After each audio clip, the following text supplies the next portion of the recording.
Now I'm going to work on taking apart this 14-inch Mary. You can see in better lighting what I did over the winter with the fiberglass and 2x4s to keep it upright when you pour.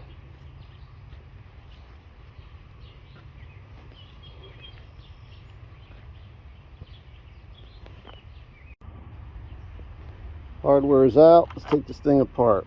There's your front. There's your back. And there's your other back. So I'm not an octopus, so I gotta put the phone down. I just want to show you how the statue looks. It's just a latex. You can see this is my seam. Without this seam, I'd never be able to get this latex off the statue. So there's Mary fresh out of the mold. Now when you deal with latex, doing this outside is a no-no. And the only reason I'm taking this apart outside is for the sake of this video. I do not take apart latex molds outside in the sun because the sun does degrade the latex rubber with the UV rays, and it's a definite no-no. You don't want to spend all that time making this latex in the fiberglass just to have it fall apart because you didn't follow the manufacturer's instructions. So this seam here, that'll be scraped down and that'll be filled in with concrete, and when I paint it, you won't even notice it. But again, this was one of my first molds that I made. I want to say 2020, 2019, somewhere around there.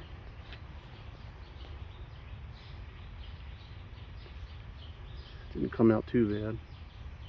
There's some pinholes that I'll fill in with concrete where the latex paint will fill them in.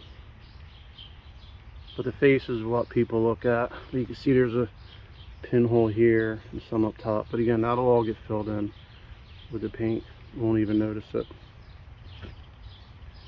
So there it is. I'm going to flip this mold. It's inside out right now. I'm going to flip it back the right way, and then put the fiberglass back together. But this is a much longer process than using the ABS or the aluminum mold. So let's get back to work. So there's Mary put back together. All hardware isn't where it's supposed to be, and every time I get done doing this, I go back again and make sure that all my hardware is tight, because you don't want to have everything ready when you go to pour and find out that you missed putting hardware in a certain spot, and you got concrete coming out, out of your seam. You don't want to deal with that. So do it right the first time. And then the other thing I do, I check to make sure that my seam is straight. So it is. It's not cockeyed, it's not binded. And the other thing I do is make sure that there's no dust or concrete inside of my mold.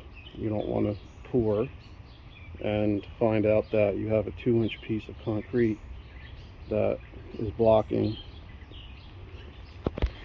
a detailed part of your mold, because that's just waste your time and a waste material, and it's a nightmare. So every time I get done putting back together a mold, I check to make sure that it's clean. There it is. On to the next one.